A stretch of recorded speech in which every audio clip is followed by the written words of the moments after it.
Right, good afternoon. Today we are going to be going over the US30 setup, my game plan for the week. So those of you all that are here already, I'm just kind of giving everyone maybe let's do a couple minutes again just to see how many more people come in. I know people might come a little bit late, and then we will get started in about 2 minutes. So I'm just giving everyone 2 minutes, and then we will get started.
All right.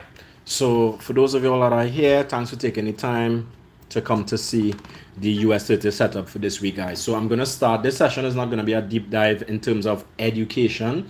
This session is more a setup to give you a plan for the upcoming week. So I'm gonna do some education, but not a deep dive into, like, if we were doing Fibonacci's, is not going to be to explain Fibonacci. So if you're brand new, what I need you to do is just probably follow along for this week here, see if the information that I share plays out.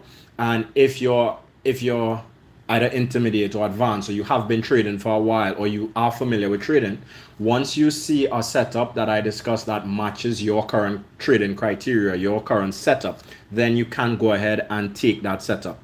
So the first concept that I want to share with you all is what I do. I start on the weekly time frame and I look for market direction.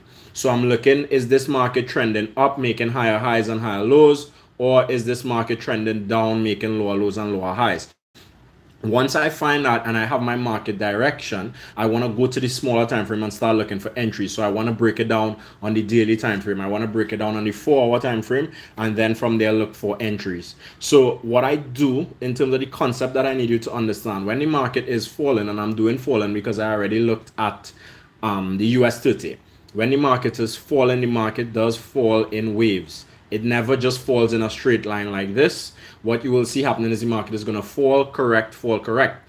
As traders, our aim is to try, if we're selling, our aim is to try and sell these areas here at the top to take advantage of those moves. So we want to wait for the correction, get some rejection, and then after that rejection, we'll be looking to then sell the markets. That's our aim as traders. So when we go to the live charts, you'll be able to see this exact setup.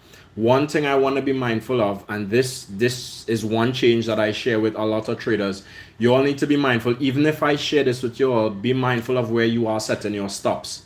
A lot of traders set stops in areas where they come into the trade saying, all right, I only want to risk 10 pips on this trade. That does not work. And the reason why I'm saying that does not work, we could be trading this market, and let's say this is what, let's say this is what the market did, right? And gave us a setup here first. A lot of you all would say, you know what, let me just put a stop right above here. You would have a liquidity spike, and then the market goes in the direction. So your direction for the trade was correct, but you got stopped out first, and then the market went your direction. So to avoid that, what you need to do is be mindful of where you're placing your stop. So yes, it means that instead of having a stop just right here, you might have a stop stop up at the top here, but having a stop up at the top there means you're risking more pips. It does not necessarily have to mean that you're risking more money, because you control the value of those pips. So if you were trading by $1 and you only wanted to risk 20 pips, that's $20 if you lose. If the stop on a trade means that you need to then risk $100, you could trade by 20 cents to risk that same $20. All right, but giving the market some room to move before it goes your direction, because it's very easy. Once you're familiar with the charts, it's very easy for traders to identify market direction. The problem is usually traders try to pick the top, trying to find the exact entry point, trying to say, you know what, this market is going to fall from this price right here and then drop. So that's what we want to avoid. We want to give the market enough room where it can do what it has to do by placing our stop in an area that we know we are wrong, and each trade will tell you that on its own. All right, you can't determine that. When you do your analysis and you find an area, that area will tell you this particular trade needs to give you a 20 pip stop, or this particular trade needs to give you an 80 pip stop. All right, so with that in mind, let's go over to the live charts. All right, US30 is what I said I'm sharing. When I start with the weekly chart on the US30, this is what I am seeing. I am seeing that we're currently in an uptrend. There's no doubt about that. If we zoom out, this is a weekly chart, we could see that the market pushed up, dropped, and then since then has been pushing up. We recently scored a point. Scoring a point means this. If I go to this area right here, I could see that the market recently made a higher high, which is scoring a point. Previously, if it was this area here, when the market pushed up, we pushed up, making a higher high, scored a point. After we score a point, we usually have a pullback. Might not necessarily be right away, but we usually have a pullback. So because I'm thinking, all right, we just scored a point, the bears are not in control as yet, the bulls are still in control, my bias might be switching to bearish. Not necessarily long term as yet, but my bias might be switching to, all right, we should have some sort of correction. Then when I take that information and I go down to the daily chart, what I am seeing on the daily is this. I use two indicators. I use moving averages and stochastic RSI. The thing about both of these, I understand that these are lagging indicators. So lagging indicators means the chart needs to move, candles need to print before this information could be used. The only leading indicator is price action. Excuse me.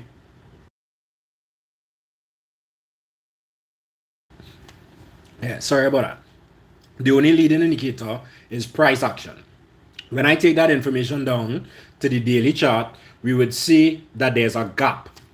That's also a positive for me, because the market, 90% of the time, the market goes back to fill that gap.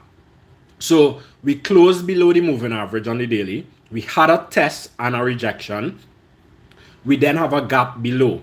Let's take a look. If we go back in the past, this was the last gap there. When the market opened, you could see the market went bullish first, rejected, and then came and filled that gap.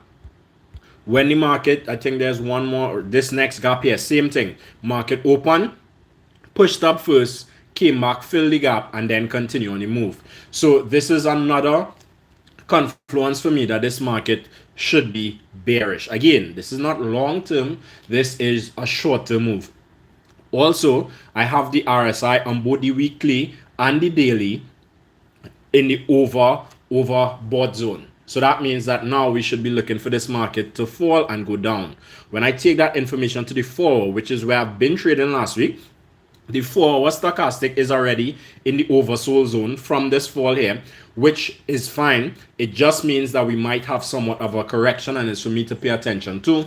But when you're doing top-down analysis, what you want to focus on is the larger time frame controls the smaller time frames. So if the larger time frame is telling me that my bias should be bearish, even if a smaller time frame is pointing to bullish right now, I would wait for the smaller time frame to align and then look for an entry.